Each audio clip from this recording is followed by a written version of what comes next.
हिंसा के आरोप में सोनम वांगचुक की गिरफ्तारी का मुद्दा सुप्रीम कोर्ट पहुंच चुका है। वांगचुक की पत्नी गीतांजलि जे अंगमो ने सुप्रीम कोर्ट में याचिका दायर की है। याचिका में गिरफ्तारी पर सवाल उठाते हुए सोनम वांगचुक की रिहाई की मांग की गई है। आपको बता दें कि 24 सितंबर को लेह में हुई हिंसा के बाद सोनम की गिरफ्तारी हुई थी।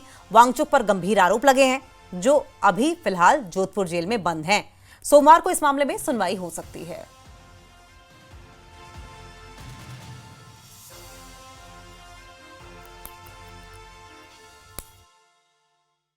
इसका अभी तक कोई रिस्पांस नहीं मिला है और इसमें यही साइट किया गया है कि उनका इमीडिएट रिलीज हो, क्योंकि डिटेंशन इलीगल है, क्योंकि वो किसी हालत से नेशनल सिक्योरिटी को थ्रेट नहीं है। इनफैक्ट उनसे ज्यादा पीसफुल तरीके से कोई भी हर चीज को हैंडल करता हो ऐसा कोई नहीं है। और प्लस कि मुझे उनको मिलने दिया जाए। इट्स बीन 5 डेज में वो ऑर्डर मिलना चाहिए था, डिटेंशन ऑर्डर, जो अभी तक नहीं मिला है।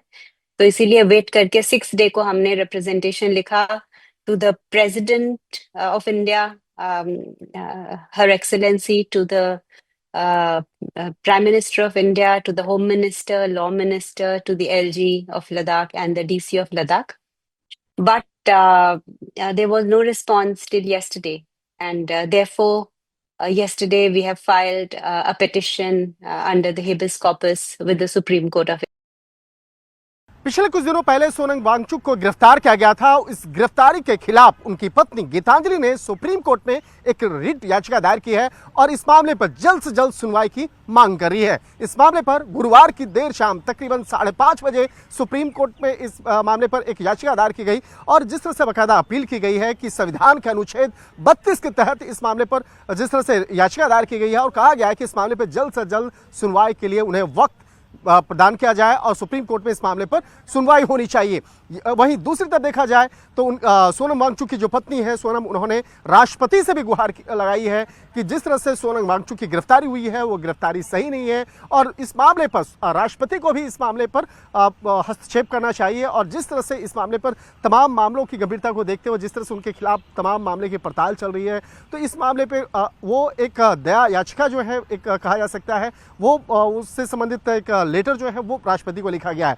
दूसरी तरफ देखा जाए जिस तरह से सोनम वांगचुक के खिलाफ जो तमाम मामलों की अगर बात करें तो बेहद संगीन धाराओं के तहत इस मामले में एफआईआर रजिस्टर्ड किया गया है और जिस तरह से आरोप की अगर बात करें तो आरोप बेहद संगीन है। इन तमाम मामलों की गंभीरता को देखते हुए जिस तरह से केंद्रीय जांच एजेंसी सीबीआई की भी इस मामले में जल्द ही एंट्री हो सकती है, लेकिन दूसरी तरफ देखा जाए तो स्थानीय पुलिस इस मामले की तफ्तीश कर रही है और तफ्तीश के दौरान में उन तमाम आरोपों से जुड़े हुए इनपुट्स को खंगालने का प्रयास किया जा रहा है। लेकिन अगर इस मामले देखा जाए सुप्रीम कोर्ट की अगर बात करें तो सुप्रीम कोर्ट में इस मामले पर सोमवार को एक तारीख मुकर्रर किया जा सकता है और सुप्रीम कोर्ट सोमवार को जब इस मामले पर आगे वक्त मुकर्रर करेगी तो देखना लाजमी होगा कि वो कौन सी तारीख देती है और किस तरह से कोर्ट में इस मामले पर जब सुनवाई की प्रक्रिया शुरू होगी तो किस तरह से उन तमाम दलीलों को कोर्ट के सामने रखा जाएगा। निश्चित तौर पर कह सकते हैं कि इस मामले पर सोमवार की जो दिन होगा वो बेहद महत्वपूर्ण होगा और सोमवार को इस मामले पर सोनम वांगचुक की याचिका से जुड़े मामले पर विस्तार से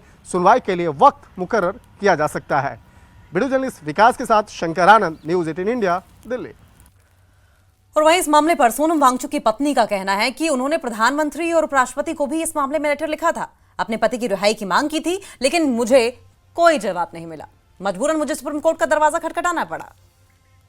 तो देखिए, लेह हिंसा पर लद्दाख के एलजी कविंद्र गुप्ता ने बड़ा बयान दिया है। अब न्यूज़ 18 जेकेएलएच से खास बातचीत में एलजी कविंद्र गुप्ता ने कहा कि 24 सितंबर को लेह में हुई हिंसा के पीछे बड़ी साजिश थी। हिंसा के लिए लोगों को किसने उकसाया, ये सच जल्दी सामने आएगा। एलजी कविंद्र गुप्ता ने कहा कि सोनम वांगचुक पर एनएसए सबूतों के आधार पर लगा है और लद्दाख के हर मुद्दे का समाधान बातचीत से ही हो सकता है।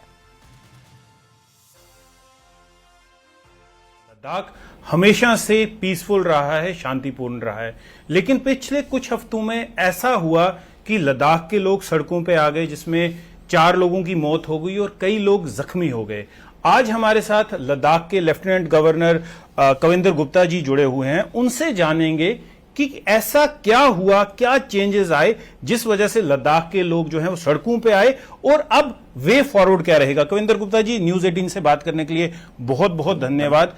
आप बताएं लद्दाख में क्या चेंजेस आए जिस वजह से जो लोग एक वक्त पे यूनियन टेरिटरी की मांग कर रहे थे, जिन लोगों ने यूनियन टेरिटरी जब 5 अगस्त 2019 को लद्दाख को यूनियन टेरिटरी बनाया गया, उस मूव को उन्होंने वेलकम किया, ऑल ऑफ अ सडन क्या इतने चेंजेस आ गए कि वो उन लोगों को प्रोटेस्ट करना पड़ा, स्टेटहुड की डिमांड करनी पड़ी? देखिए 24 तारीख की घटना बहुत दुखद थी। लद्दाख की जो जिस प्रकार की छवि है उसको मुझे लगता है स्याही लगी है। कसूर किसका है उसके लिए हमने इंक्वायरी बिठाई है। कुछ तो हुआ होगा, जो सड़कों पर आग लगना, आगजनी की घटनाएं अगर ना रोका जाता तो और ज्यादा होता। कौन जिम्मेवार है ये तो हम जो सोशल मीडिया में आई है चीजें, उसमें कहीं ना कहीं किसी को जिम्मेवारी लेनी पड़ेगी। लद्दाख के देशभक्त लोग, हमेशा देश के हित में काम करने वाले, हमेशा से सेना के साथ खड़े हुए लोग, कुछ क्या होता है इस प्रकार से जो 1.5-2 घंटे का तांडव वहां पर हुआ। मुझे लगता है अगर उसको ना रोका जाता तो तबाही बहुत ज्यादा हो गई होती। कुछ एक्शन लिए भी गए हैं और आज कुछ लोगों को छोड़ा भी गया है जो निर्दोष हैं। गुप्ता जी, सोनम वांगचुक की बात करें, एक हीरो से विलन का वो जो सफर था वो कैसे हो गया? देखिए अच्छे कामों की हम सराहना करते हैं, अगर कुछ गलत किया है, जो अगर उस पर दोष लगे उसको सिद्ध करना होगा।